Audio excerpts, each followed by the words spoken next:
y tengan alguna emoción de deporte. Entonces, quiero explicar un poco de qué cosa va a tratar este taller y cómo va a estar estructurado. Para eso, no sé si pueden pasar a la siguiente diapositiva, por favor. Ya, ok. En este taller vamos a ver como 5 puntos principalmente. En primer lugar, vamos a hablar de cómo se comportan los hinchas. En segundo lugar, de cómo se comportan los clubes. En tercer lugar, cómo se comportan los jugadores. En cuarto lugar, cómo se comportan las instituciones deportivas. Y finalmente vamos a ver la relación que hay entre las empresas privadas y el capital y las inversiones con el deporte en general. Este taller está pensado para que al final también repasemos algunas nociones que pueden ser útiles.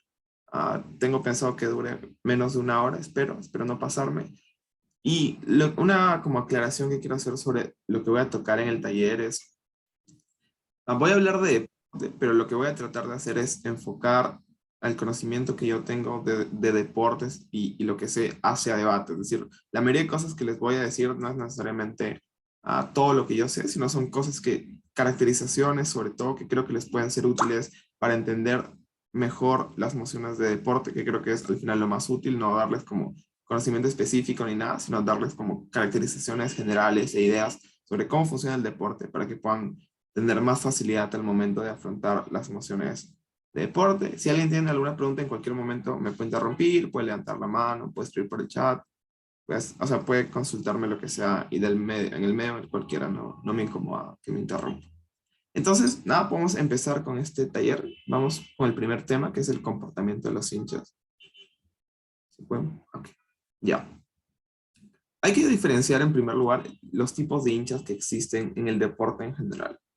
Existen, bueno, hinchas moderados, que son pues personas a que les gusta el deporte, que conforman la gran mayoría de los hinchas que hay en el deporte. Es decir, yo qué sé, del 100% de personas que ven o asisten a los estadios, por ejemplo, quizás el 70% son hinchas moderados. Son personas que, si bien como está ahí en la diapositiva, les gusta el deporte y pues les están informados de alguna forma, no son personas que se van a morir por lo que sucede ahí. Son personas que pueden dejar de ver o sea, un evento importante de deporte, pueden dejar de asistir al deporte. Por ende, su principal contribución con respecto al deporte está en primer lugar con respecto al aporte económico, porque si bien son personas que pues o sea, son hinchas moderados, son personas que al ser la gran mayoría son los principales soportes económicos de la mayoría de clubes en el mundo en general, a nivel de compra de entradas, este tipo de cosas, que si bien puede ser no tan constante como el de un fanático, al ser como cuantitativamente muchísimos más que los otros tipos, sí generan un aporte económico en la gran mayoría de casos mayor, pero también a nivel de aliento, es decir, en la mayoría de como eventos deportivos y tal, a los hinchas que están son como hinchas moderados, que son los que alientan y tal, ¿no?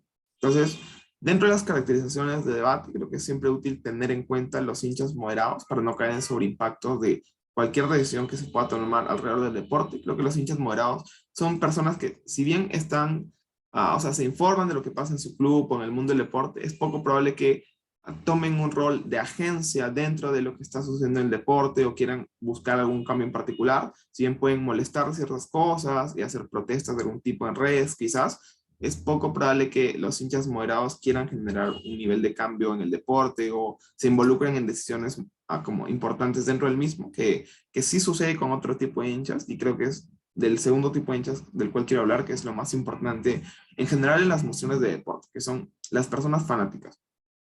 Numéricamente son menos que los anteriores, por razones obvias, porque implica un grado de tiempo, de esfuerzo, de dinero muchísimo más grande que los anteriores. Es decir, un fanático necesita dedicarle muchísimo tiempo a alentar a su equipo, a ir a los partidos, a concentrar con los demás hinchas antes del partido y este tipo de cosas. Por ende, numéricamente es razonable que en la gran mayoría de casos sean un número menor al de los fanáticos moderados.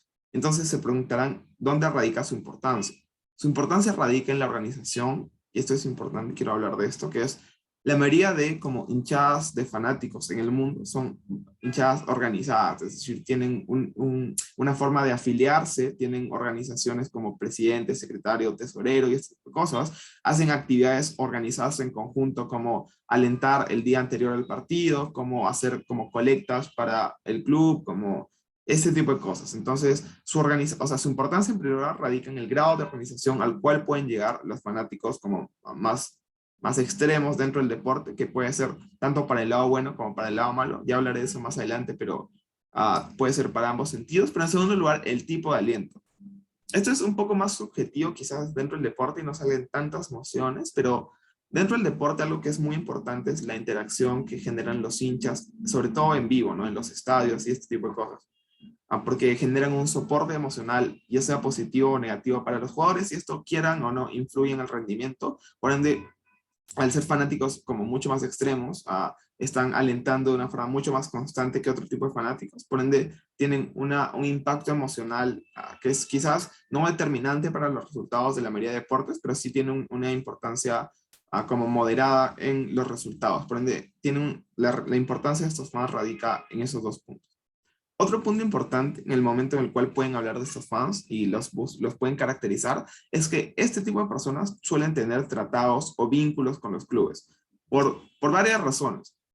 Uno, por un nivel, o sea, por un tema histórico, es decir, los clubes se han construido hace no tantos años, quizás los más antiguos tienen 120 años más o menos, y en ese transcurso de tiempo, las personas que han sido fans han ido como fanáticos, han ido avanzando en la mano con la organización de los clubes como tal, con la dirigencia, este tipo de cosas. Por ende, ya tienen un vínculo de cercanía como en el tiempo que ha asentado este tipo de cosas. Lo que implica es que ya tienen, como digo, una relación mucho más estrecha que hace que les den como entradas más baratas, les den exclusividad para algunos eventos, pero también que les dejen participar en algunas tomas de decisiones de cosas que quizás no son tan importantes para los clubes, con el objetivo de que se sientan representados, o sea, de que los fanáticos se sientan, o sea, sientan que están siendo parte de la toma de decisiones de las instituciones. Pero hay una segunda razón por la cual los clubes suelen tener vínculos con los fans y es por un tema de presión. Hay muchas partes del mundo, como por ejemplo en Latinoamérica, los clubes oficiales de fanáticos de distintos equipos tienen una capacidad de presión material muy, muy fuerte. Es decir, pueden, por ejemplo, ir a los campos de entrenamiento a presionar a los jugadores, pueden ir a presionar a la directiva, hacer protestas alrededor de los como entornos deportivos que tiene el club. Por ende, tienen una capacidad importante para alterar lo que está haciendo como el club. Pueden generar una presión, como en cualquier ámbito político, ¿no? Los ciudadanos, en este caso los fanáticos, tienen la capacidad, si se organizan, de presionar y generar como inestabilidad y tal. Por ende, muchos clubes en el mundo prefieren como mantener una buena relación con como las barras oficiales de su hinchada y por eso es que les dan todos esos beneficios a los cuales les hablo, ¿no? Entonces, siempre es importante tener en cuenta esta relación particular que hay entre las barras organizadas en general en el mundo con las organizaciones de los clubes. Otra caracterización que creo que es útil, que puede servir en muchos debates, es que suelen ser también en muchos casos del mundo como personas bastante violentas, ¿no?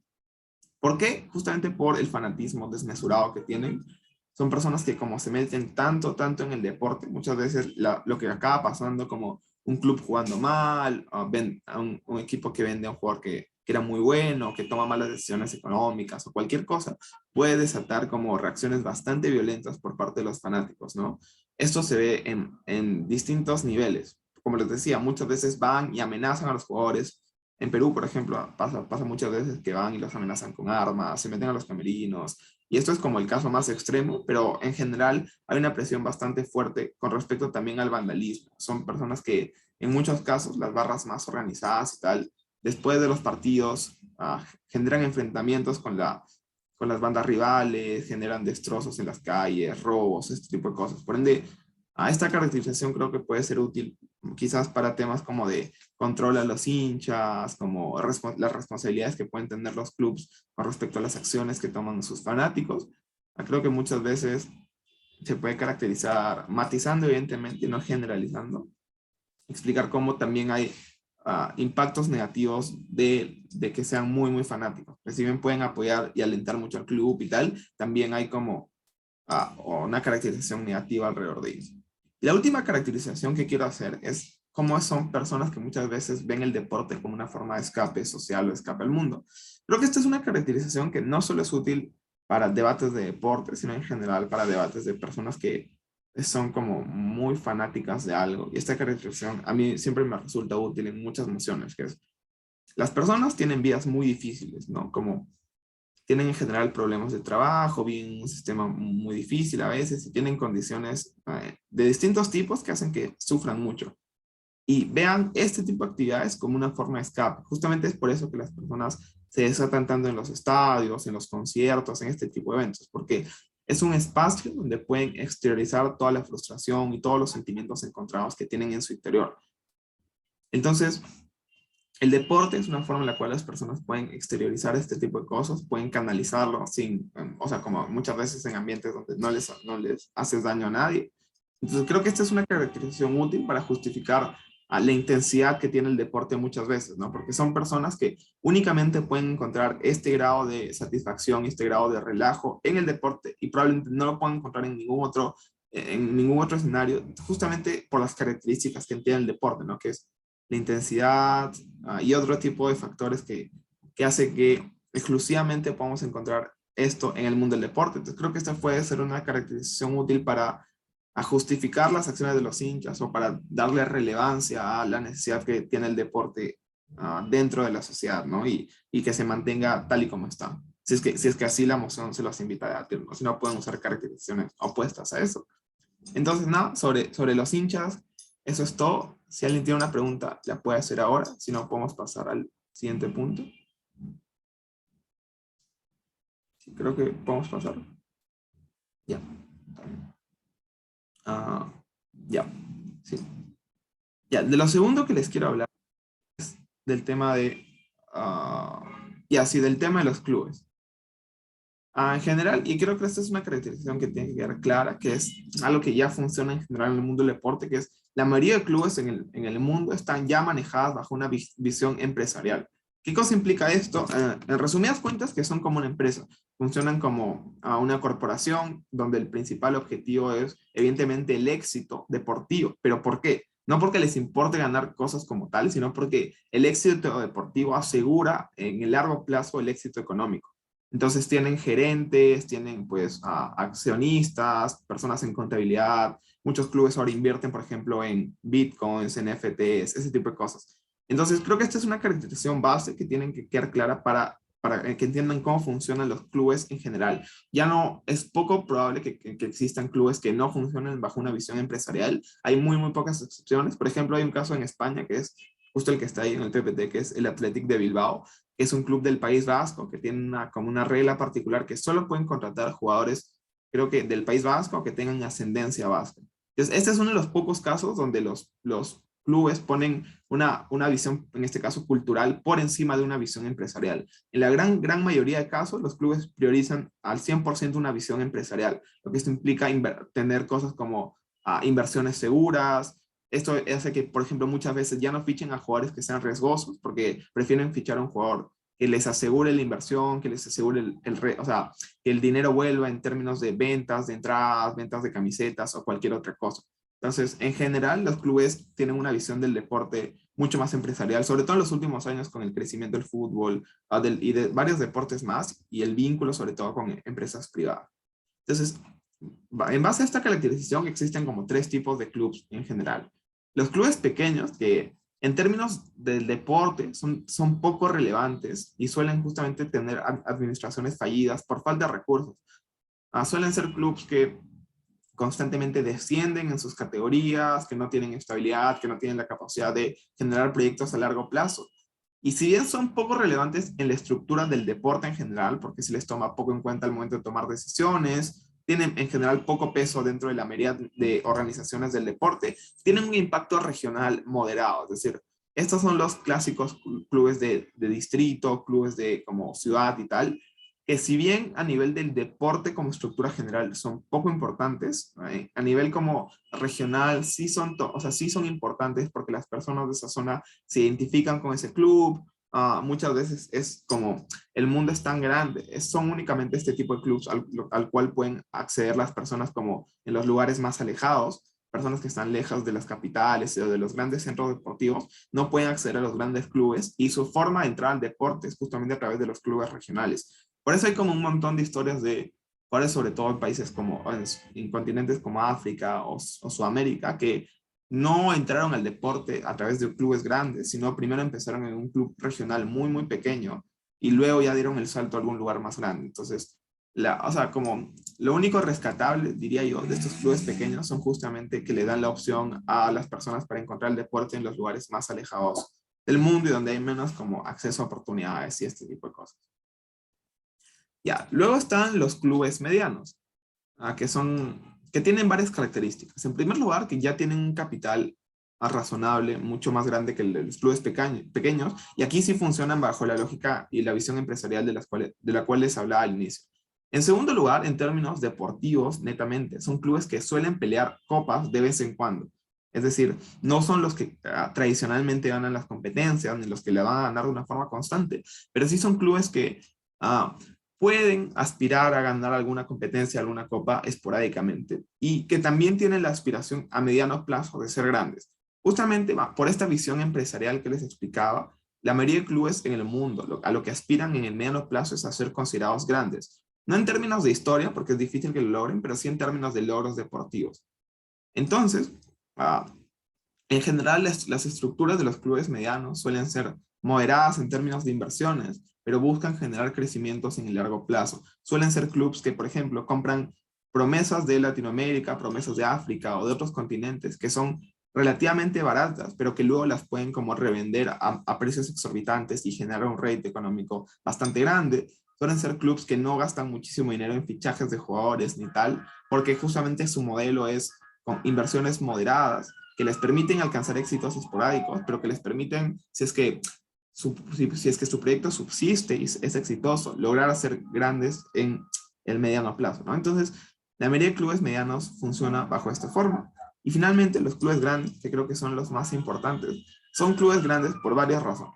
En primer lugar, por un tema de historia, ¿no? Creo que todos tenemos como en nuestro país este club que representa a una gran cantidad de la población, que tiene un montón de hinchas y por ende también es considerado grande, pero sobre todo porque tiene mucho capital.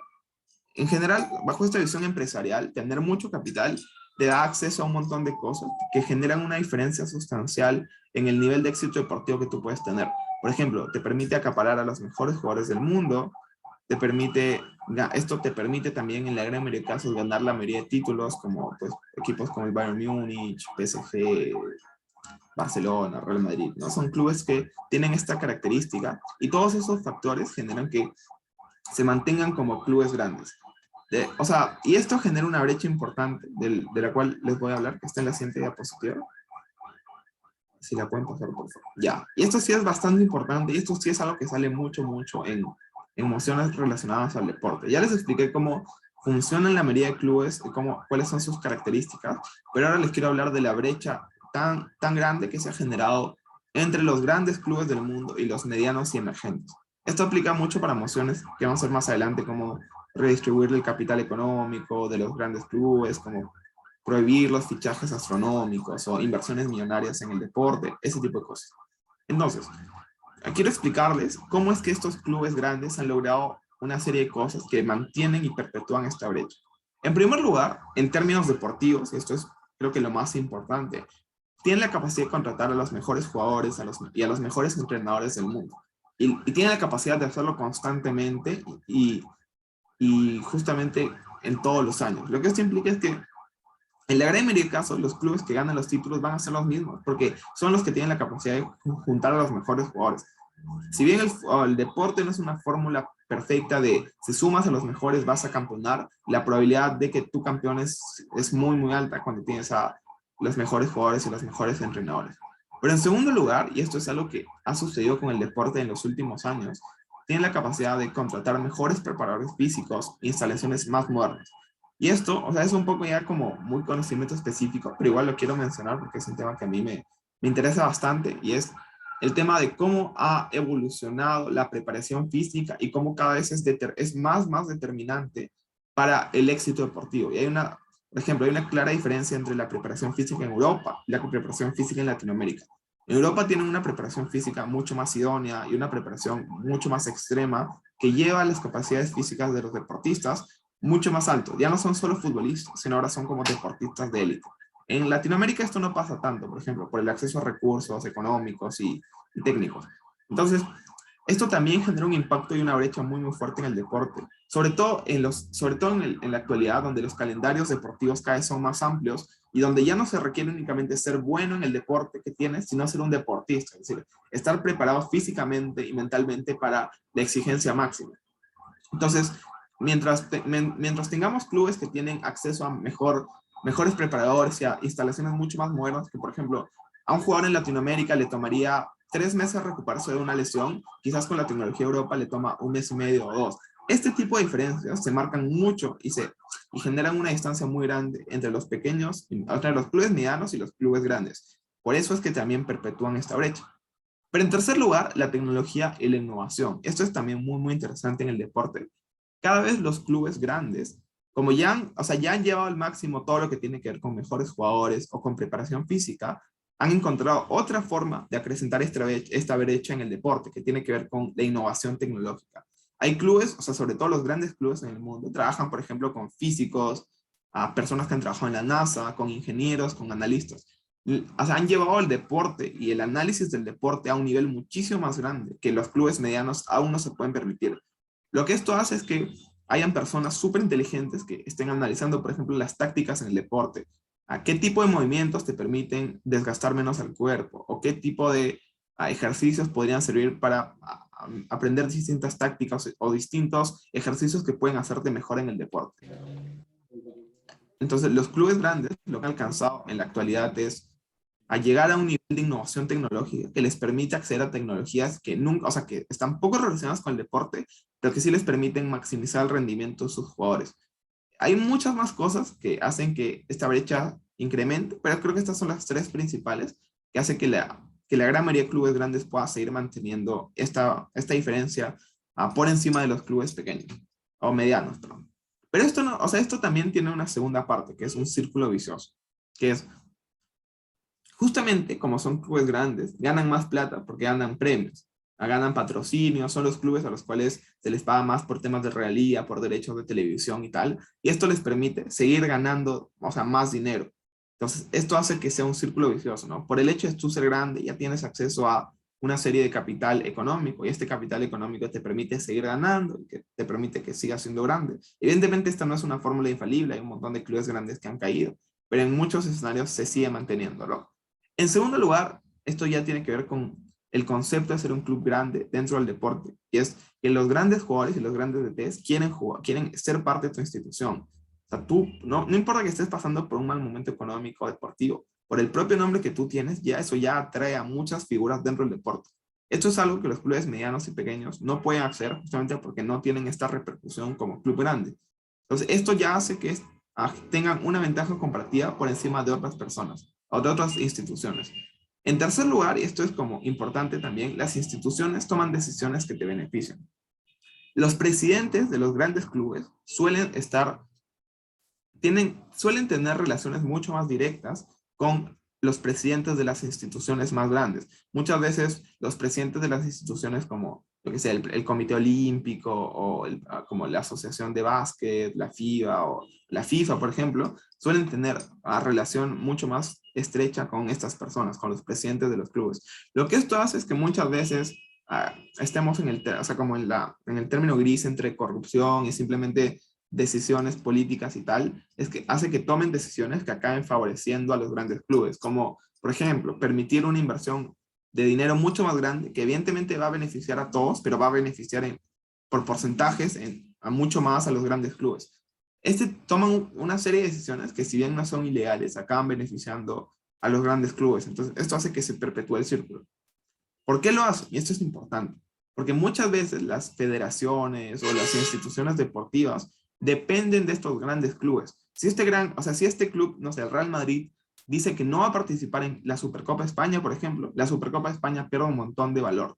Entonces, las instituciones deportivas también están atadas de mano por el tipo de decisiones que tomen los clubes. Por ende, si bien no es, o sea, los clubes no pueden obligar a las instituciones a hacer lo que sea, muchas veces sí tienen márgenes de presión para hacer que tomen decisiones que los puedan favorecer. Y eso también acaba como perpetuando el ciclo.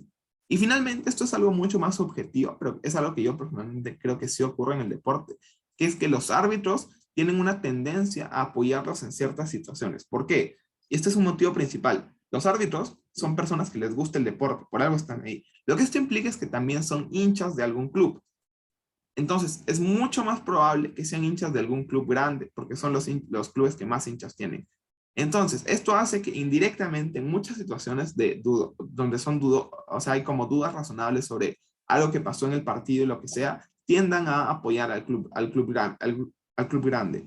Eso no implica que sean corruptos ni que haya como tratos bajo la mesa, que muchas veces sí hay, ¿no? Pero lo que esto implica es que tienen tendencias a apoyar estos clubes grandes. Entonces, esos son 4 puntos que quería tocar para que entiendan de alguna forma por qué los clubes grandes se siguen perpetuando o sea, por qué sigue habiendo esta brecha tan grande con los clubes emergentes. Y quizás, si es que tienen alguna moción al respecto, o cuando quieran probar que vamos a poder como eliminar esa brecha, pueden tratar de romper estos mecanismos que acabo de explicar para que puedan como probar efectividad, si aquí así lo quieren hacer, o lo contrario, ¿no? Si es que quieren decir que la brecha no se va a romper, pueden hablar de por qué estos mecanismos son tan fuertes como yo lo acabo de hacer. Entonces, eso, si alguien tiene alguna pregunta sobre este punto. Sí, yo.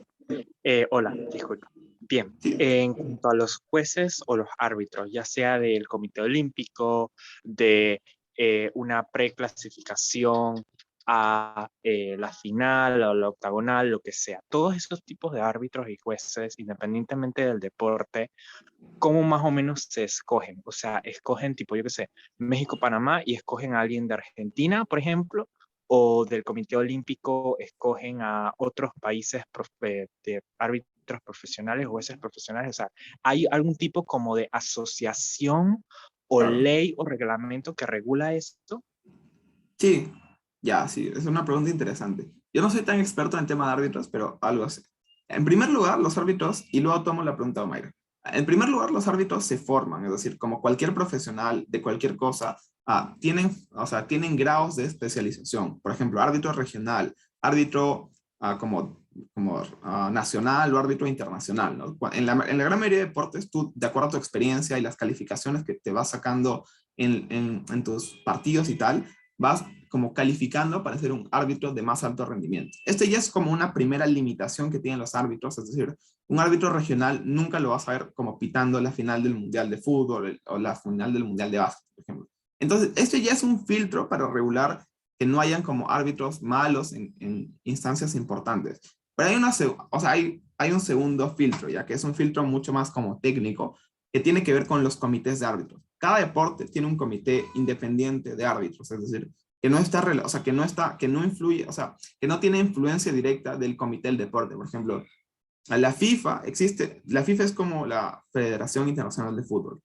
Existe un comité de árbitros internacional que, si bien tiene relación con la FIFA, no está, o sea, no toma decisiones de lo que estrictamente leía la FIFA, sino tiene una capacidad independiente de tomar decisiones. Lo que esto hace es que ya pues cada organización desarrolle su criterio, que es bastante de acuerdo a cada deporte, pero en general, con el ejemplo que tú decías, por ejemplo, en partidos internacionales está prohibido que un árbitro de una de esas dos nacionalidades pite ese partido. Y también está prohibido que un árbitro que tenga algún conflicto histórico o como nacional con esos países pite ese partido. Por ejemplo, en Latinoamérica no está bien visto que un árbitro brasilero le pite un partido a Argentina contra Uruguay, por ejemplo, porque los de Brasil y Argentina tienen una rivalidad histórica en el fútbol, al menos muy fuerte.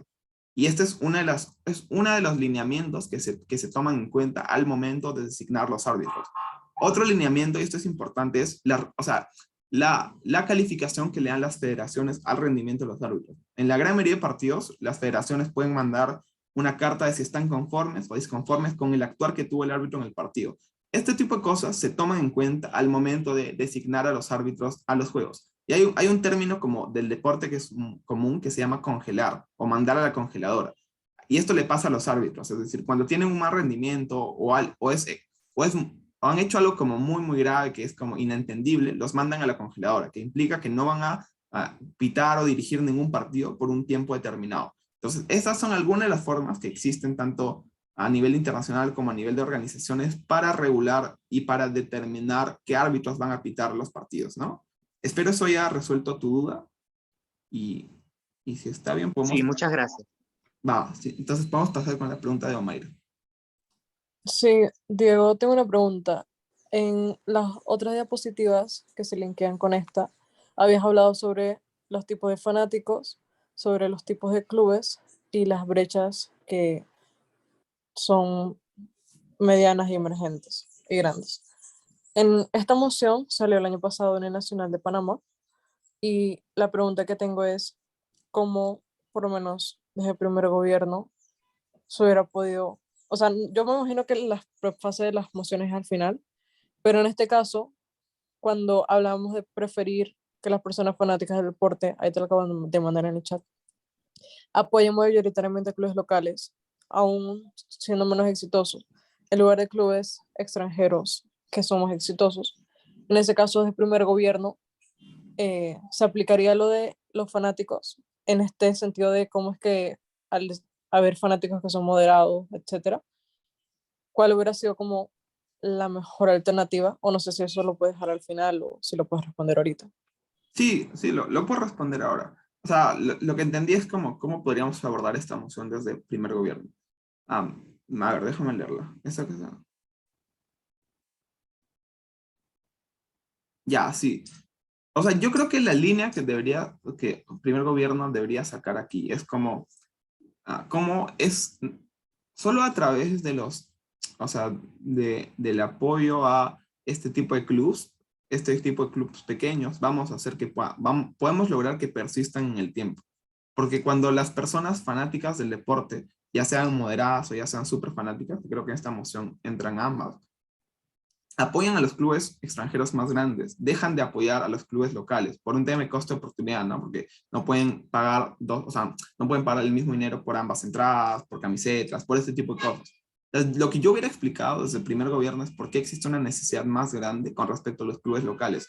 Uno, porque representan a comunidades mucho más específicas que no tienen otro medio de representación o que quizás sí lo tienen, pero igual le estás quitando una representación. Dos, por el tema económico. Muchas veces estos clubes locales dependen de sus hinchadas porque no tienen grandes patrocinios, no tienen grandes derechos de televisión, entonces dependen de lo que los hinchas paguen por ir a verlos o comprar su merchandising. A diferencia de los clubes grandes que tienen todas las otras cosas de las cuales ya les hablaba, ¿no? Como ya están asentados, ya tienen patrocinios gigantescos, entonces el impacto que vamos a tener dejando de apoyarlos es muchísimo menor al impacto que vamos a lograr en los clubes locales cuando los apoyemos.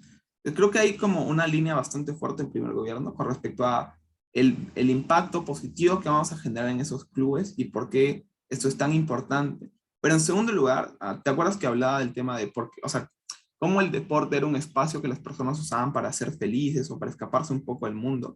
Yo creo que también se puede desarrollar una línea con respecto a eso. ¿En qué sentido? Tú puedes explicar que justamente como son clubes locales, puedes ir a sus partidos, puedes conocer a sus jugadores, puedes conocer las instalaciones del club y estar mucho más vinculado. A diferencia de los clubes extranjeros exitosos, que son clubes que si bien tú los puedes ver en la televisión, nunca vas a llegar a desarrollar un nivel de cercanía tan grande como el cual puedes desarrollar con los clubes locales. Esto implica que el nivel de felicidad y satisfacción al cual vas a acceder es muchísimo más grande en términos de persona cuando puedes asistir constantemente a este club y a ver sus partidos, a diferencia de cuando eres hincha de como los clubes extranjeros más exitosos. Este impacto es, o sea, siento que es un poco difuso, pero creo que es útil o sea, si logras explicar bien cómo es que la cercanía se puede desarrollar de una forma mucho más clara, cuando yo puedo como, o sea, materialmente acercarme a este sitio, o sea, ir a sus instalaciones y tal. Esto pasa mucho con, o sea, por ejemplo, puedes tomar el caso de una persona que es hincha de un club local en su país, pero también es hincha de un club en el mundo, como por ejemplo el Real Madrid. Si bien es súper hincha del Real Madrid y se emociona mucho viendo sus partidos, el nivel de felicidad que tiene cuando va al estadio, se junta con la barra, a cómo cantan con las personas en la tribuna y tal, que el nivel de felicidad que tiene cuando ve a su equipo ganar a través de la televisión es muchísimo más grande. Entonces, esto sirve para probar el impacto de, o sea, como relajación, o sea, escape de la realidad y felicidad que les explicaba al inicio, que es también uno de los principales como roles del deporte. Entonces, yo desde el primer gobierno hubiera abordado esas dos líneas. No sé si como te ayude un poco, ¿quieres que profundice en algún? No, no, ya con eso. Es que la aplicación que tenías antes de las otras diapositivas se Ujú. aplicaban directamente a eso, pero no sabía de qué manera hacerlo. Pero ya, listo. Gracias, Diego. Claro, ya, sí. Entonces, creo que podemos pasar a la siguiente diapositiva. Ya, ahora hablemos del comportamiento de los jugadores. Ya, lo primero de lo que les quiero hablar aquí es de los principales intereses que tienen la mayoría de deportistas o equipos en el mundo. Son tres en particular y al menos para mí están en ese orden. Quizás el segundo y el tercero, o sea, en algunos casos puede variar, pero o sea, por lo que entiendo, están en ese orden. En primer lugar está el éxito deportivo y la trascendencia. La mayoría de personas que están en el deporte, lo que más les importa es ser exitosos en términos de deporte, ganar la gran mayoría de títulos grandes, ganar medallas de oro, ganar logros, establecer como récords olímpicos, este tipo de cosas. En segundo lugar está el dinero, o sea, porque si saben, la gran mayoría de deportistas se retira, por ejemplo, a los 40 años y a partir de ahí ya no puede ejercer el deporte. Y muchos no tienen otra profesión, lo que implica es que o pueden buscar otras cosas para hacer o pueden tratar de vivir de lo que ya les dio el deporte. Por ende, muchos deportistas buscan asegurar su futuro y el de su familia en segundo lugar, pero sí, en la gran mayoría de casos, la búsqueda de dinero está o sea, es dependiente de lo anterior, del éxito deportivo. Son pocos los casos donde un deportista busca primero ganar un montón de dinero, incluso aunque esto implique sacrificar el éxito deportivo. Y en tercer lugar, lo que motiva también mucho a los deportistas es jugar en el club del cual eran fanáticos desde chicos, que suelen ser los clubes de su ciudad o de su país, ¿no? Muchos deportistas en el mundo, al final de su carrera, vuelven al club donde iniciaron o cosas así, pero esto ya es mucho menos relevante. Creo que siempre está por encima el éxito deportivo del tema del dinero. Entonces, ahora, sobre los deportistas. Creo que los deportistas tienen dos etapas principales dentro de su carrera. En primer lugar, cuando son jóvenes. Cuando son jóvenes, los deportistas buscan varias cosas. En primer lugar, ir a los mejores equipos. Esto implica ser entrenado por los mejores entrenadores y estar en un club con un proyecto deportivo. ¿Por qué es que los deportistas jóvenes buscan esto? Por la ambición que tienen. La gran mayoría de deportistas se ha criado en un ambiente donde les enseñan que la única opción que tienen es ganar, es ser campeones, ser los mejores. Por ende, justamente por eso el deporte tiene un ambiente competitivo tan grande y uno como una hostilidad muy fuerte en ese sentido, porque desde pequeños se les enseña que lo más importante es ganar y ser exitoso en términos de deporte. Por ende, la gran mayoría de deportistas lo que buscan cuando son jóvenes es ir a los mejores clubes o a clubes que les ofrezcan proyectos deportivos que les puedan asegurar el éxito y un proyecto deportivo sólido que les permita creer que van a lograr sus objetivos iniciales. Justamente esto hace que la gran mayoría de deportistas, cuando son jóvenes, no acepten ofertas, por ejemplo, de China, de Estados Unidos, de Medio Oriente, donde si bien les pagan un montón de dinero, ahí no están las grandes competencias, ahí no están los mejores jugadores, los mejores estadios, no están como los principales títulos que aspira como una persona cuando es joven. Esto es cuando es joven, pero hay un cambio cuando llegan a ser mayores. ¿Por qué? Porque probablemente ya disfrutaron de todo lo que buscaban. Tuvieron 10 años, desde sus 20 a sus 30, para ser exitoso deportivamente, para ganar un montón de títulos, para vivir una serie de experiencias a nivel competitivo que ya les han llenado hasta cierto punto esta sed competitiva que tenían. Ya han compartido vestuario con los mejores entrenadores, con los mejores jugadores, han ganado, han perdido finales, pero han llegado al éxito en distintos niveles, pero han llegado hasta ahí. Entonces, ya están en una etapa de su carrera donde les importan otras cosas. Y aquí les suelen importar dos cosas. En primer lugar, asegurar su futuro económico. ¿Por qué? Porque ven que ya se están acercando al final de su carrera. Sus posibilidades de seguir teniendo contratos estables o millonarios cada vez son menores. Y por ende es que muchos jugadores a partir de sus 30 años ya sí van a países como Estados Unidos, Medio Oriente, China y otro tipo de lugares donde suelen pagar mucho dinero, pero como les decía, donde no está el éxito deportivo. Pero en segundo lugar, suelen también buscar jugar en el club de sus amores. Esto tiene que ver con la relación que tienen con sus clubes. O sea, las personas, los jugadores suelen generar vínculos afectivos muy fuertes con sus clubes, justamente por esta caracterización que les decía de que ven el deporte como algo súper importante dentro de su vida. Por ende, también muchos jugadores al final de su carrera buscan también retirarse en el club donde empezaron, el club del cual siempre fueron hinchas y este tipo de cosas. Entonces, esto es importante sobre todo a emociones donde les inviten a hablar de los intereses que pueden tener los deportistas.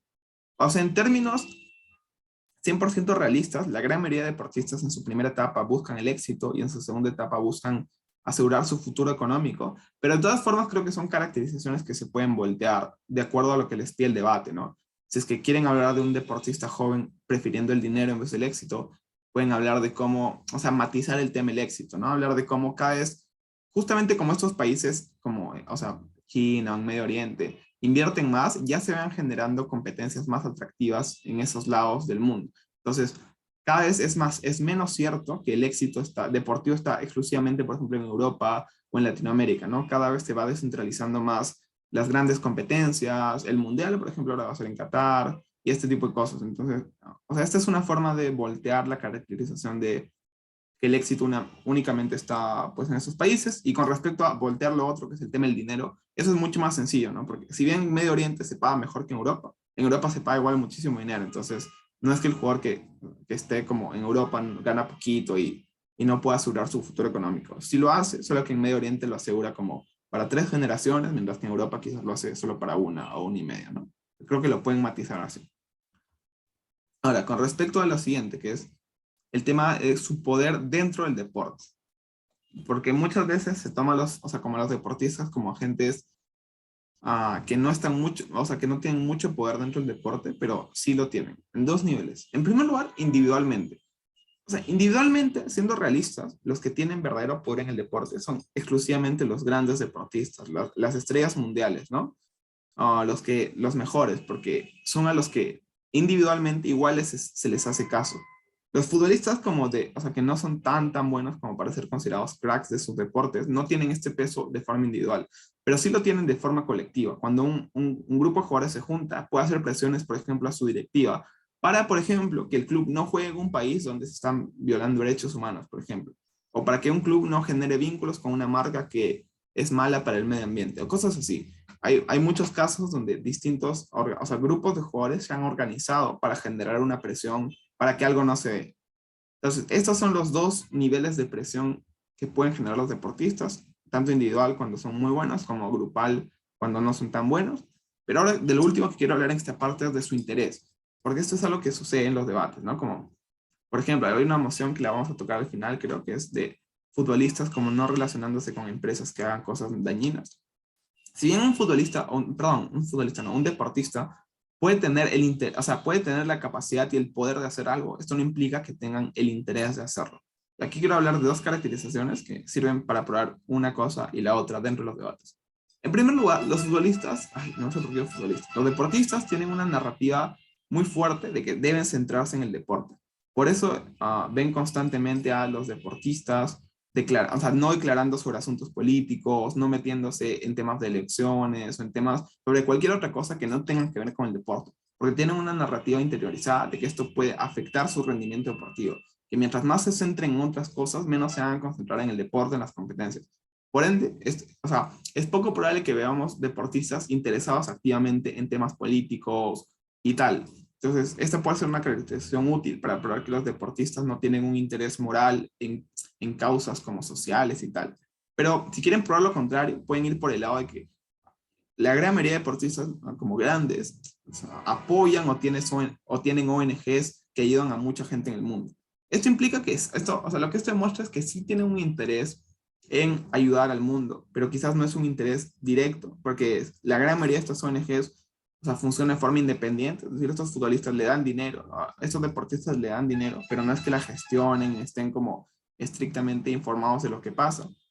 Y muchas veces también lo usan como una forma de limpiar su imagen y tal, y verse mejores, pero esto no implica que ya estén ayudando y que sí estén interesados hasta cierto punto en cosas que puedan estar pasando en el mundo. Esto me recuerda a una moción que salió en el Sports IV, que fue un torneo en inglés, que era algo así como: esta casa, siendo una gran estrella de fútbol, boicotearía el Mundial de Qatar. Entonces era muy difícil para los de gobierno, entonces ahí salían estas lógicas de cómo si les interesa ayudar al mundo, si tienen implicancias en los derechos humanos. Por ejemplo, un futbolista francés, Antoine Griezmann, hace algunos años creo que rompió sus vínculos con Huawei o con no sé qué empresa por lo que les hacían los uigures. Entonces creo que este tipo de caracterizaciones particulares sí puede ayudar a probar que los futbolistas pueden estar medianamente interesados en como generar cambios en el deporte, ¿no? O sea, en el mundo en general. Entonces sí, si alguien tiene alguna pregunta sobre este punto, la puede decir, si no podemos pasar a la siguiente diapositiva. Una pregunta, disculpa. Sí, dime.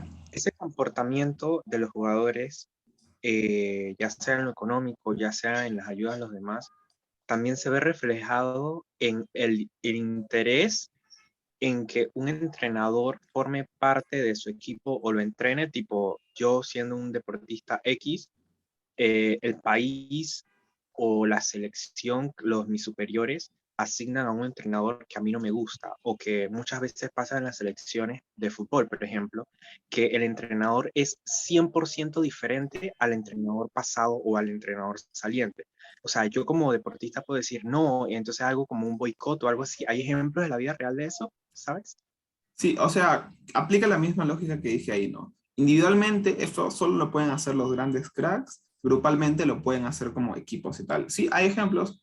Por ejemplo, creo que en el Barcelona hace algunos años no les gustaba su entrenador y no fue que explícitamente lo votaron, pero sí o sea, se juntaron los jugadores y dijeron, no queremos, le dijeron a la directiva, no queremos que nos entrene tal persona, y a la siguiente temporada lo cambiaron. O o también ocurre lo contrario, es decir, entrenadores que no quieren un jugador y lo sacan de la plantilla, lo sacan del club, ¿no? Por ejemplo, cuando llegó Guardiola al Barcelona, votó a Ronaldinho, porque decía que era malo para el ambiente y cosas así, ¿no? Entonces, sí sucede casos donde individualmente se puede sacar tanto un jugador como un entrenador, pero estos casos muy específicos, no es muy común realmente que tanto grupal como individualmente se saque a alguien. Tienen que ser situaciones como muy particulares donde esto se, ¿no? Sí, entonces, ya. Ahora, de las últimas cosas de las cuales le quiero hablar es de las instituciones deportivas. Las instituciones deportivas son los órganos encargados de fiscalizar y de hacer una serie de cosas relacionadas al buen funcionamiento del deporte. Se encuentran, por ejemplo, el Comité Olímpico, la FIFA, y debería ser UEFA, pero bueno, la UEFA, que es de Europa, la ATP, que es de tenis, etc. Cada deporte tiene su organización global, pero cada deporte también tiene su organización regional y su organización nacional. Por ejemplo, en fútbol existe la FIFA, que es a nivel global, y luego existe como a nivel regional la CONMEBOL, que es de Latinoamérica, la UEFA, que es de Europa, la CONCACAF, que es de Centroamérica y Norteamérica, creo, etc. Y luego a nivel nacional también existen organizaciones, la FA, o sea, la Federación Peruana de Fútbol, la Federación Panameña de Básquet, cosas así, ¿no? Entonces, la gran mayoría de organizaciones se suelen dividir en eso, ¿no? Como global, regional y nacional. Y son organismos que están vinculados, es decir, en la organización regional de Latinoamérica, es decir, la CONMEBOL, hay un consejo donde están los representantes de cada país. Al igual que en la FIFA, hay un consejo donde están los representantes de cada, o sea, de cada país, pero a su vez también de cada región. Entonces, la gran mayoría de organismos están correlacionados y tienen una estructura empresarial como descentralizada, ¿no? Entonces, ¿qué hacen y cómo están organizados? Hacen tres cosas en particular. En primer lugar, regulan y generan normas para la competencia. Esto implica como sancionar clubes, sancionar jugadores, cambiar las reglas, este tipo de cosas, ¿no? Cosas que estén como relacionadas con el funcionamiento del deporte. En segundo lugar, y esto es importante, suelen tener el derecho de imagen de la gran mayoría de competencias. Y esto es un tema económico importante. Las grandes instituciones deportivas controlan los derechos de imagen y los derechos de venta de sus eventos. Y se suelen llevar la gran mayoría de dinero, si bien la reparten, la gran mayoría de dinero suele ir para estas organizaciones. En tercer lugar, buscan el crecimiento y la descentralización del deporte. Esto se ve como vínculos con gobiernos, proyectos de masificación del deporte, tratados con empresas de inversión y otro tipo de cosas. Entonces, las organizaciones deportivas, las instituciones deportivas tienen esos dos roles. En primer lugar, la gestión y la organización del deporte, pero en segundo lugar también la búsqueda del crecimiento y la masificación de este mismo. Y en quinto, o sea, en cuarto lugar, y esto es importante, la gran mayoría de cargos se toman a través de elecciones, ¿no? O sea, la mayoría de organizaciones, si bien pueden tener pequeños escándalos de corrupción o de amiguismo, suelen tener elecciones como limpias, donde se eligen a sus representantes. Esto evidentemente depende del contexto. Hay contextos que son mucho más corruptos y poco transparentes, pero en las instancias más altas suele haber transparencia al momento de elegir a los nuevos representantes. Suelen ser cargos como presidenciales de 5 años, que se va cambiando, que tienen que entrar un nuevo directorio y ese tipo de cosas, ¿no? Como cualquier otra organización, tiene que ir o sea, tiene que ir cambiando de forma democrática. Entonces, estas instituciones han sido elementales para el crecimiento del deporte en el siglo XX. Sin embargo, ha habido un cambio en su forma de actuar en los últimos años. Entonces, de esto quiero hablar y esto está en la siguiente diapositiva. ¿Pueden pasar, por favor? Ya. Ha habido un cambio en sus intereses. Ahora están priorizando el crecimiento económico por encima de todo. Entonces, esto tiene que ver con que el deporte, con lo que les decía al inicio, ¿no? El deporte y los clubes ahora tienen una visión empresarial mucho más asentada. ¿Cómo se ve esto? En primer lugar, con vínculos con todo tipo de empresas. El Mundial de Fútbol, por ejemplo, ahora va a ser de 48 equipos. ¿Cuál es el objetivo? Que ahora más países puedan participar, por ende más gente vaya y haya más ingresos económicos en distintos niveles. En segundo lugar, la Superliga Europea, que era un plan para generar una liga solo de los mejores clubes, para tener más dinero. En tercer lugar, ahora el Estadio del Barcelona, por ejemplo, se va a llamar Spotify, creo. O sea, Spotify compró los derechos del Estadio del Barcelona. La Copa Davis fue comprada por la empresa Cosmos, que es del futbolista Gerard Piqué. Entonces, en general, cosas que antes eran gestionadas por la propia organización de los deportes, o sea, eran vistas exclusivamente por y para el deporte, ahora tienen una visión empresarial mucho más grande. Y hay una flexibilización del mercado muy grande que hace que muchas empresas puedan negociar ahora con estos organismos e instituciones deportivas para hacer todo el tipo de cosas del cual les está hablando. Por eso tiene la otra cara, que son tratos de corrupción. Por ejemplo, el Mundial en Qatar se ha comprobado que se designó a Qatar como la sede del Mundial a través de vínculos de corrupción. Se le pagó mucho dinero a los representantes de los países para que voten por Qatar y una serie de cosas como relacionadas a la corrupción. En segundo lugar, el tema del fair play financiero, que es una regla que hay en el fútbol para que los clubes no gasten mucho dinero en fichajes y no se genere una brecha muy grande. Pero esto también se ha descubierto que se ha roto a través de la corrupción. Hay clubes en Europa que no cumplen el fair play financiero y no son sancionados. Y también hay otra tendencia actualmente que un montón de eventos deportivos son llevados a Medio Oriente. De Fórmula 1, por ejemplo, de supercopas de fútbol, de básquet y tal. Ahora hay muchísimos eventos deportivos que sean en Medio Oriente. Y esto no es porque a las personas les guste ir a Medio Oriente, sino porque en realidad a nadie le gusta ir a Medio Oriente, porque es medio lejos y no es un ambiente deportivo muy común, sino es por vínculos de corrupción, ¿no? Hay tanto dinero en por medio, sobre todo por parte de la gente de Medio Oriente, que hace difícil rechazar este tipo de ofertas, ¿no? Entonces, cuando analicen el cambio de los intereses de estas instituciones, véanlo por ese lado, ¿no? En primer lugar, un tema legal, que sí es vínculos con las empresas y tal, pero en segundo lugar, cuestiones de corrupción. Entonces, lo último importante aquí es cómo lo justifican. Hay como tres discursos que tienen para justificar esto. En primer lugar, es que el deporte lo necesita. A Florentino Pérez, que es el presidente del Real Madrid, que es el que propuso la Superliga Europea, o sea, la excusa que usó para hacer esta nueva liga que era súper elitista a nivel deportivo era que el deporte cada vez estaba recibiendo menos inversión. La gente cada vez gasta menos plata en deporte, no está creciendo, entonces necesitamos hacer acciones empresariales para como darle más visibilidad y más crecimiento al deporte. Entonces, esta es una de las justificaciones que tienen la gran mayoría de personas relacionadas al deporte para como defender esta visión empresarial, que es necesitamos hacer esto, si no el deporte ya no va a ser sostenible en el largo plazo. En segundo lugar, la democratización.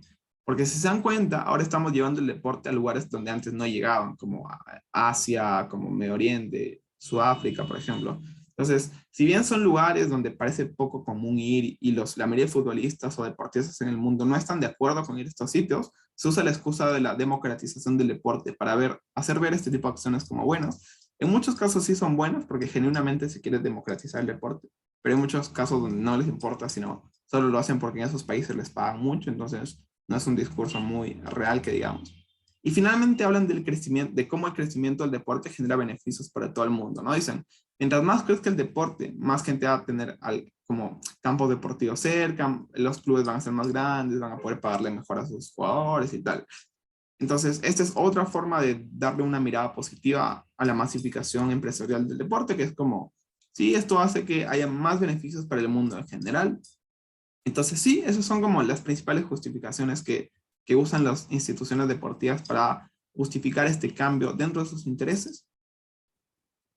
Podemos pasar a la siguiente diapositiva, si es que nadie tiene alguna pregunta. Ya. Pasemos a creo que esta es la penúltima diapositiva. Ya. Entonces, esto va relacionado a lo último que les estaba diciendo, que es la relación de las empresas privadas con el deporte. Últimamente han habido inversiones millonarias, pero así masivamente millonarias dentro del deporte. Se han comprado clubes, hay jeques árabes comprando muchos clubes en Europa sobre todo. Hay patrocinios millonarios como los que les decía de las empresas como Spotify y tal. ¿Y por qué? ¿Por qué? O sea, ustedes se preguntarán, ¿por qué las empresas han decidido entrar al mundo del deporte de una forma tan fuerte en los últimos años? Por tres razones principales. En primer lugar, porque lo ven como una inversión segura. Como les decía, el deporte ha crecido tanto que se puede ver en términos empresariales. Tú al invertir en un club ganador, sabes que esa inversión es muy segura porque es probable que ese club siga ganando y por ende te dé réditos económicos. Entonces, las personas que invierten masivamente en el deporte lo ven como una inversión de cualquier otro tipo, ¿no? Como es una inversión segura, yo voy a meter plata ahí, el club va a crecer y eso va a hacer que el crecimiento me dé más dinero. En segundo lugar, hay un tema de intereses personales, sobre todo con el tema de los jeques árabes. Son personas que tienen tanto dinero y que ya han ganado tantas cosas y no les falta nada, que lo que quieren es ser dueños de un club y que este club gane. Por ejemplo, el Manchester City o el PSG en Europa, que son clubes o sea, que los jeques son dueños de esos clubes, incluso creo que son primos, los jeques de ambos clubes. Entonces, esto ya es un tema más de ego personal y intereses personales de como ser exitoso en el mundo del deporte y ver a tu club ganar y tal, ¿no? Entonces, esa es una segunda razón por la cual lo hacen. Pero en tercer lugar, también hay empresas que buscan blanquear su imagen empresarial. Empresas como, por ejemplo, Gazprom, creo que es una empresa rusa que es patrocinadora de varios equipos en el mundo, que lo que hacen es invertir dinero para blanquear su imagen, ¿no? O sea, son empresas que, por ejemplo, dañan al medio ambiente u otro tipo de problemas. Entonces, invierten fuertemente en el deporte ah, para que o sea, justamente cuando la gente vea su marca en estos equipos y los asocie con valores buenos como del deporte, se limpia un poco su imagen, ¿no? Y esto lo hacen un montón de empresas haciendo propagandas con deportistas, haciendo campañas publicitarias de distintos tipos que hacen que o sea, su sanción social, por así decirlo, se reduzca cuando estén vinculados al deporte. ¿Cuáles son los impactos de esta relación que tienen las empresas con el deporte? Son tres impactos principales. En primer lugar, el crecimiento masivo del deporte en todos los niveles. Aquí hay distintos actores que involucran, ¿no? Como los deportistas, los trabajadores dentro de los mismos clubes, desde el trabajador que gana más hasta el trabajador que gana menos, los propios hinchas y en general la gente que está vinculada al deporte. Lo que esto permite es el desarrollo de sectores que no tenían tanta relevancia. Esto es un segundo impacto que ahorita lo trato. Pero el primer impacto que tiene el desarrollo, o sea, la relación de las empresas privadas con el deporte es que ahora, como hay tanta inversión, todo crece en todos los niveles. Desde la persona que trabajaba limpiando los camerinos, que ahora gana más, hasta el deportista, la estrella más grande del club, que ahora también gana más. Esta es una lógica de inversión empresarial, ¿no? Mientras más dinero haya en este mercado en particular, los sueldos van a ser más altos, las condiciones van a ser mejores y en general la profesionalización es muchísimo más óptima. Entonces, hay un impacto súper grande en términos de qué tanto crece el deporte y qué tantos beneficios reciben las personas que están alrededor del deporte. Esto es súper importante porque hace el deporte algo más sostenible, hace que el deporte sea visto como cualquier otra profesión, algo más, o sea, que es rentable, que te puede dar una buena calidad de vida, incluso aunque no seas una superestrella y ese tipo de cosas. Pero en segundo lugar, lo que también permite es el desarrollo de sectores que no tenían tanta relevancia, como por ejemplo ligas femeninas, ligas de personas con discapacidad y ese tipo de cosas. Antes de la inversión masiva en el deporte, este tipo de cosas eran mucho más rechazadas porque no había la capacidad económica de hacerlos rentables. Ahora que hay una inversión tan grande dentro del deporte, los clubes tienen la posibilidad de financiar ahora sí este tipo de ligas, este tipo de campeonatos y tal. Si bien el cambio aún no es radical, por ejemplo, hoy día en España se dio un partido del Barcelona femenino y tuvo como 95,000 personas, que es su récord de asistencia. Este tipo de logros, si bien no son exclusivos de la inversión económica, sí tienen una relación importante con la inversión que tienen las empresas en el deporte, justamente por lo que les decía, ¿no? Ahora los clubes tienen la capacidad de financiar de una forma mucho más amplia este tipo de ligas o este tipo de competencias alternas muchas veces que no eran vistas con tanta relevancia y que quizás ahora no tienen la relevancia que deberían tener, pero sí tienen más apoyo del que tenían anteriormente. Entonces, este ya es un impacto importante que no se suele sacar en los debates, pero que sí es útil para defender esta visión empresarial que tiene los deportes. En segundo lugar, también es una forma de salvar los clubes de la quiebra. Esto es algo muy común. Hay muchos clubes que, por ejemplo, medianos y grandes, que se van a ir a la quiebra y que fueron salvados por grandes inversionistas internacionales, como creo que el Inter de Milán fue comprado por un grupo chino o japonés, creo. Entonces, esto tiene un impacto sobre todo en los fans, porque muchas veces es triste ver cómo tu club se da a la bancarrota, cómo se disuelve y este tipo de cosas. Entonces, muchas veces las grandes inversiones en el deporte sirven para salvar a los clubes de la quiebra y justamente para evitar este impacto negativo en los fans. Y finalmente, este es un impacto un poco más difícil de probar, pero que tiene que ver con cómo generamos algo más de competitividad en el deporte. Pero o sea, tienen que entenderlo de la siguiente forma. Actualmente hay clubes grandes, pero cada vez hay más clubes grandes porque estos grandes jeques o grandes inversionistas invierten en clubes que no eran grandes, sino en clubes medianos, y con el paso del tiempo los van haciendo clubes grandes. Y esto aumenta el nivel de competitividad que hay en las competencias en el mundo. Pero para esto, si quieren probar este impacto, siempre tienen que probar que o sea, en la gran mayoría de casos, los inversionistas invierten en clubes que no son grandes, sino en clubes medianos. Esto se puede hacer de la siguiente forma. Ustedes tienen que decir, los grandes clubes no tienen problemas económicos y ya tienen como dirigencias suficientemente consolidadas, lo que hace difícil que un jeque pueda venir y comprar ese club, porque tienen un montón de procesos internos y tal para fiscalizar que eso no pase, porque justamente son clubes que no quieren que eso pase.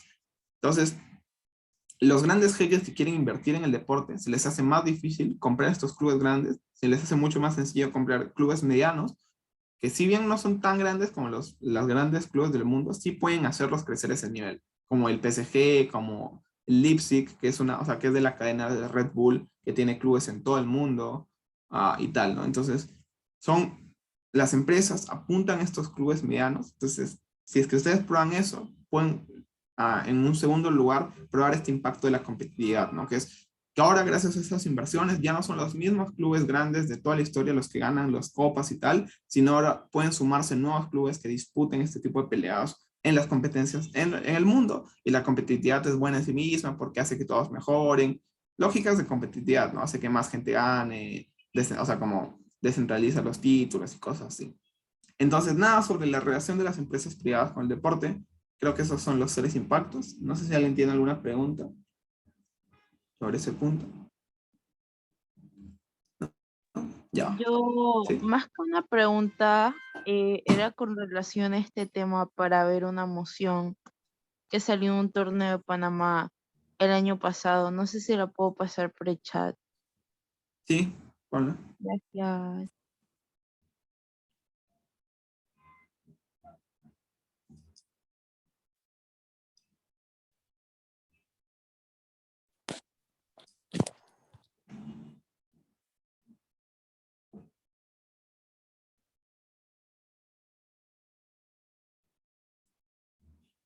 Ya, la leo bueno, primero hazme tu pregunta. ¿Tienes alguna pregunta sobre la moción o quieres que la...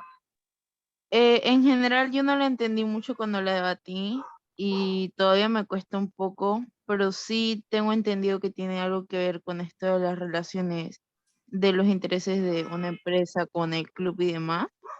Y Ya, pues, sí, pues. ya ahora la regla 50+1 es un término informal usado para referirse a una cláusula en las regulaciones de la Liga de Fútbol Alemana. Dicha cláusula establece que puede obtener una licencia para competir en la Bundesliga un club. Ya, un club debe tener la mayoría de sus propios derechos de voto. Dicho de otra manera, el 50% más un voto tiene que estar en las manos del club y de sus socios. ¿Es acaso preferiría un mundo donde las grandes ligas del fútbol apliquen la regla? Ok, a ver, déjame.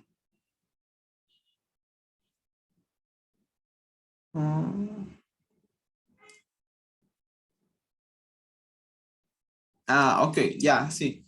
O sea, como en términos sencillos, dice como que prefiere un mundo donde los clubes, o sea, estén en su mayoría, al menos en el 50% más un voto, como dominados o sea, controlados y administrados por sus socios, que en la gran mayoría de casos son personas vinculadas históricamente al club. De alguna forma, la comparativa en ese debate es a que las empresas tengan mucho más injerencia dentro del deporte. Entonces, sí, o sea, la comparativa es de la siguiente forma. O sea, si estás en gobierno y defiendes eso, a lo que yo diría es, sacaría una línea de 2 puntos. En primer lugar, de por qué es necesario que personas con una relación histórica e institucional con el club sean las que tomen la gran mayoría de decisiones, sobre todo porque cuando tenemos la comparativa de una visión mucho más empresarial y personas como que no están vinculadas al club tomando las decisiones, se pueden tomar muchas más decisiones que si bien puedan beneficiar al club en términos empresariales, no tomen en cuenta el componente cultural y el componente de relación con los hinchas que tiene el club. Es decir, pueden tomar la decisión de vender un jugador que, si bien ya no es en términos de rendimiento tan rentable para el club, la hinchada lo quiere, por ejemplo, porque les dio mucho en el pasado. Entonces, este tipo de decisiones son decisiones que probablemente tome una empresa, pero no las tomen los propios socios. Entonces, la cosa sería explicar por qué ese tipo de decisiones son tan importantes para la identidad que tiene el club y son lo más importante.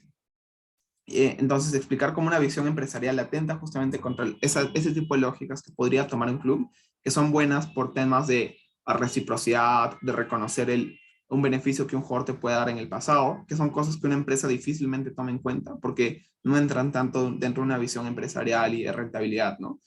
Y lo segundo que yo haría desde el gobierno, es decir, mira, o sea, si bien no lo va a manejar una empresa como tal, los socios no son personas tontas, son personas que ya han administrado el club y que probablemente también les importe que el club sea rentable económicamente, porque esto también asegura el éxito deportivo.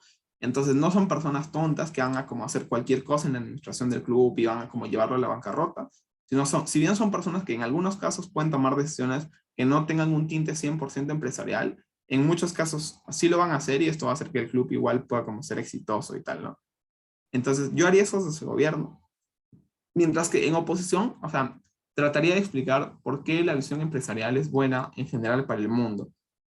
O sea, no solo para el club en sí mismo, sino para el mundo como tal. Y ahí están todos los impactos que les decía, ¿no? Como crecimiento masivo del deporte en todos los niveles, salvar al club de la quiebra, generar más competitividad. Lo que yo haría en oposición es explicar cómo todo ese tipo de impactos exclusivamente se cumplen cuando tenemos una visión que prioriza lo empresarial, que busca el crecimiento económico, los réditos, la rentabilidad, inversiones mucho, o sea, que si bien pueden ser más riesgosas, generen más dinero y este tipo de cosas. Explicar cómo eso únicamente se puede en oposición y como darle mucha relevancia a los impactos. Ahí lo que yo haría es justamente hacer el razonamiento contrario, que es los socios muchas veces son hinchas y el ser hincha no te permite tener una visión objetiva de lo que es mejor y lo que es peor para el club. Muchas veces tienes una visión irracional, lo que decía, ¿no? Anhelo por jugadores antiguos. No, por ejemplo, pues imagínate que hay un proyecto para cambiar de estadio, o sea, hacer un estadio mucho más moderno, pero tú le tienes mucho cariño a tu estadio porque ahí ganaron una copa muy importante. Este tipo de cosas puede perjudicar el desarrollo empresarial y el crecimiento del club y probablemente la vayan a tomar estas personas porque son hinchas. Mientras que en oposición son decisiones que no tomamos porque priorizamos una visión empresarial. Entonces sí, o sea, creo que eso es lo que yo haría en esa moción, o sea, establecería esa comparativa, intentaría jugar en esos términos. No sé si te quedó claro, Nari. Sí, muchísimas gracias. Ya, perfecto. Entonces podemos ir a la última diapositiva, que aquí también había moción. Ya, entonces, no, o sea, no vamos a hacer todas por un tema de tiempo. Podemos elegir 3. No sé si alguien quiere elegir alguna en particular. Yo puedo elegir y les puedo preguntar si tienen ideas como tal y podemos construir el caso. Um,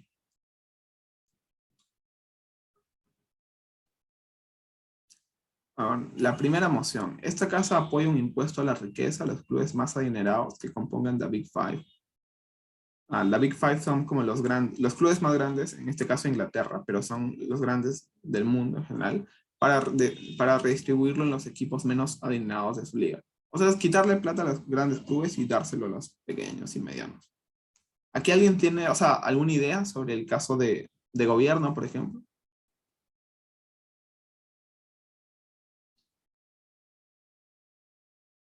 Sí, la última es muy buena. Ya. O sea, les puedo dar como ideas para que, o sea, como son mociones que suelen salir, creo. En gobierno creo que de lo que se tiene que hablar es de la necesidad de equilibrar la balanza, ¿no? O sea, explicar por qué se genera una brecha muy, muy grande, como les decía anteriormente. Y esto hace que la competitividad nunca se dé. Es decir, que los clubes grandes acaben acaparando la gran mayoría de cosas, ¿no? Esos son todos los mecanismos que expliqué en esa diapositiva. Y el caso que yo diría en gobierno es eso, ¿no? Explicar cómo un impuesto a la riqueza tiene posibilidad de reducir significativamente esa brecha, porque ahora los clubes más pequeños tienen más dinero y los clubes más grandes tienen menos. Entonces, eso hace que el acceso a esos recursos que acentúan esa brecha sea cada vez menor y por ende podamos romper eso y luego impactar todo eso en temas de competitividad, de descentralización, de logros para muchos más clubes y cómo esto puede ser bueno y tal. En oposición, lo que yo diría en primer lugar es un tema de por qué esto no es justo como tal, es decir, o sea, por qué los grandes clubes han conseguido esto de forma justa, construyendo proyectos deportivos serios a largo plazo, o sea, haciendo inversiones correctas, y esta es la forma en la cual han conseguido generar tantos réditos económicos. Por ende, es injusto a nivel de principios quitarle el dinero a estos clubes para redistribuirlo hacia otras personas. Y tal, o sea, creo que sacaría en primer lugar un argumento de principios, pero en segundo lugar, en términos materiales, creo que sacaría una línea de por qué esto arruina la competitividad. Lo que hace muchas veces el deporte atractivo es que tenemos dos grandes potencias de básquet, por ejemplo, enfrentándose entre sí. Que es el Golden State contra los Cleveland Cavaliers, por ejemplo.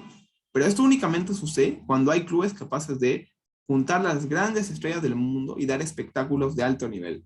Cuando descentralizamos esto, es mucho menos probable que tengamos estos grandes clubes, sino tengamos clubes como mucho más de mediano nivel. Y esto hace que el nivel de competitividad, si bien o sea, como aumente, el nivel de espectáculo y de disfrute sea muchísimo menor. Y esto hace, por ejemplo, que se alejen las personas moderadas que ven el fútbol porque les gusta, pero no apasionados y cosas así. Entonces, a eso, creo que en oposición yo sacaría esa línea. Ya, ya, entonces revisemos la última y creo que ahí podemos, la penúltima, ¿sí? Sí, creo que ahí podemos terminar porque vamos un poco más de una hora. Entonces, a ver, ya. Esta casa lamenta la tendencia de compra y venta de fútbol, de clubes de fútbol por multimillonarios. Ya. Sí, esta es una moción que salió creo en el TIPIS 1. Mañana es el TIPIS 2, no sé si de aquí alguien va a ir. Pero creo que es una moción que salió en el TIPIS 1. Ya. O sea, en gobierno, a ver, déjame ver. A ver, no me queda muy clara la problemática. Claro, sí.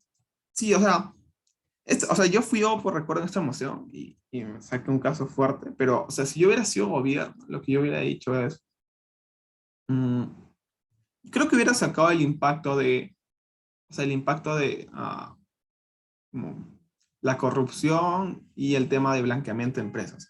Lo que yo hubiera caracterizado es o sea, cómo está funcionando la compra de clubes por multimillonarios.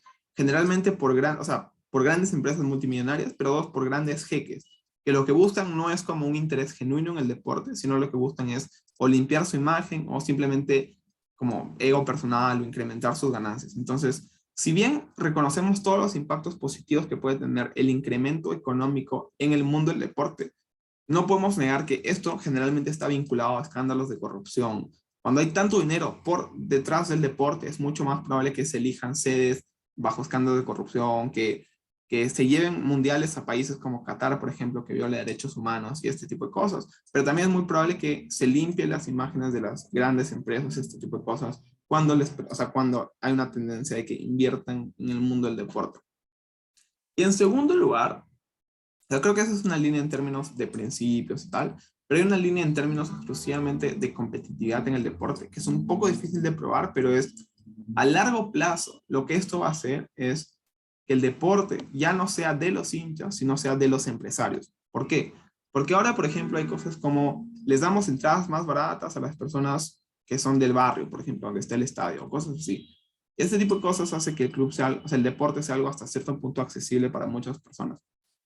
Pero o sea, mientras más se va acrecentando la visión empresarial del deporte y más inversiones multimillonarias hay, esto va eliminándose.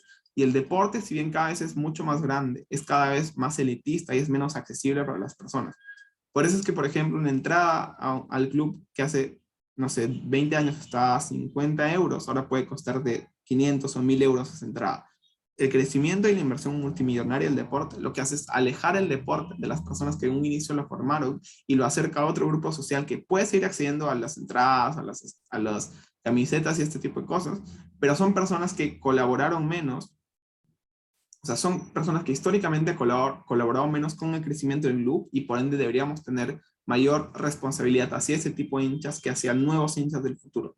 Entonces yo creo que podríamos sacar una segunda línea de gobierno explicando por qué, como decía, esto aleja al fútbol de las personas y lo acerca a las empresas y por qué eso es malo en sí mismo y ponderar esos impactos por encima de los impactos de oposición. Creo que yo haría eso desde el gobierno en esa moción.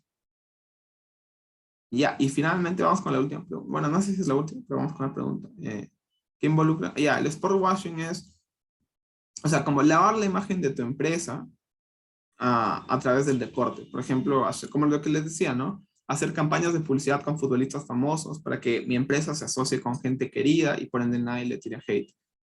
Esta casa cree que las figuras más reconocidas no deberían participar en eventos y espacios que involucren el sport washing. Ya, es la clásica moción, por ejemplo, de esta casa como deportista no iría a unas olimpiadas que se hacen en un país donde hay una dictadura, por ejemplo. La comparativa es la siguiente, es bastante sencilla. En gobierno decimos que va en contra de nuestros principios participar en eventos que le dan visibilidad a personas que hacen daño, tanto como dictadores o como empresas. Entonces, nosotros participando dentro de este tipo de eventos estamos, uno, legitimando lo que hacen, pero dos, estamos contribuyendo económicamente con esas marcas, y esto es en principio deplorable.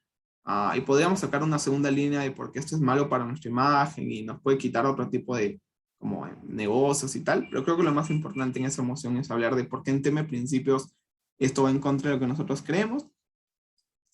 Y en segundo lugar, en oposición la comparativa no es como, no, a los deportistas no les importa que se violen derechos humanos o que las empresas sean muy malas, sino es cómo yo puedo generar más dentro de estos propios eventos. Cuando yo estoy en este evento, tengo herramientas exclusivas de forma interna, como críticas, espacios directos de visibilización para criticar este evento. Tengo las cámaras de este propio evento, puedo aprovechar que estoy con funcionarios directos que están organizando ese evento, de ese país, lo que sea. Yo como deportista tengo más posibilidades de generar boicot a este evento de forma interna que simplemente no participando, porque cuando no participo es como que no voy y ya, mientras que cuando sí participo, puedo generar justamente estas críticas de forma interna que se van a visibilizar mucho más, justamente porque yo estoy en el evento. No lo estoy haciendo de una forma externa ni nada. Entonces, si mal no recuerdo, ese es el caso de oposición, explicar por qué es más posible criticar a ese tipo de empresas de forma interna. Sin embargo, igual pueden sacar el caso de como a una figura reconocida no le importa esto, le importa ganar dinero, y si va a estos eventos va a ganar dinero y por ende pues seguiría yendo a este tipo de eventos. Pero yo creo que el caso más razonable de oposición es como decir que es mucho más probable criticar este tipo de cosas de forma interna que simplemente no yendo a estos eventos. Y sí, no sé si quedó clara la explicación sobre esa parte, Nari. Ya, perfecto. Entonces, creo que hemos revisado como 3 mociones. La última es muy buena. Esta casa cree que Messi es el mejor de la historia. No tiene oposición, lo siento. Solo tiene mucho gobierno.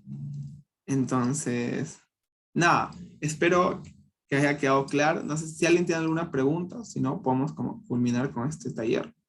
Muchas gracias a los que han estado. Sí, dime, Omar. Nada, nada más iba a decir un comentario. Mati estaría demasiado de acuerdo con esa última moción. Sí, es que no tiene oposición de verdad. Pero bueno. Entonces, gracias a todos los que, como dije, están viendo aquí, han estado preguntando, y también a las personas que en algún momento verán el taller. Espero poder encontrarme pronto mociones de deporte. Si no me las encuentro, yo las pondré en los torneos, así que prepárense porque cuando me vean en la aplicación, habrán mociones de deporte. Así que nada, eso es todo. Muchas gracias. No sé si tengo que irme yo también.